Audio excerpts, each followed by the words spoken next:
இவர் சேர்ந்ததுல இருந்து அங்க லைம் லைட்ல வச்சிருந்தாருங்கிறது without any doubt it is a fact. அது உண்மை. அது அண்ணாமலை வந்த பிறகு தமிழ்நாட்டு பாஜக ஒரு புத்தெழுச்சி கிடைச்சது, புது ரத்தம் பாய்ச்சப்பட்டது. அவர் நிறைய இளைஞர்கள் இதற்கு முன்னாடி பாஜகவில் சேர தயங்கியவர்கள் எல்லாம் உள்ள வந்தாங்கிற பார்த்தோம். நம்ம வழக்கமா சேராதவங்க எல்லாம் வந்தாங்கன்னு பார்த்தோம். ஏபிசின்னு ஆல் சென்டர்ஸ்ல உள்ள வந்ததை பார்த்தோம். நமக்கு ஒரு அக்ராஸ் பேன் தமிழ்நாடு வந்த இது எல்லாமே மாற்று கருத்தே இல்லை.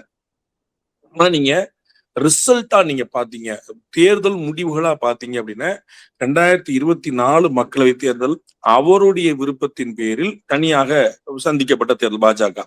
2024 பாஜக தலைமையில ஒரு அணி அமைஞ்சது. பிறகு பெரிய நிறைய வல்லுநர்கள்லாம் நம்முடைய கருத்தை கடுமையா விமர்சனம் பண்ணி கண்ணா பின்னு இறங்கி அடிச்சு பிலோ த பெல்ட் எல்லாம் கிக் பண்ணி நிறைய பெரிய மேதாவிகள்லாம் சொன்னதை நம்ம பார்த்தோம். அது இருக்கட்டும்.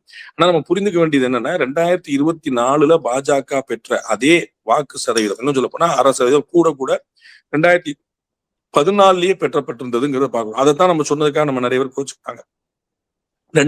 நம்ம எல்லாமே பப்ளிக் டொமைன்ல இருக்கு. நம்ம சொன்னது எதுவுமே மாத்தி சொல்ல. 2021 உள்ளாட்சி தேர்தலில் நாம பெற்ற சதவீதம் 2011 உள்ளாட்சி தேர்தலை பெற்றிருக்கு.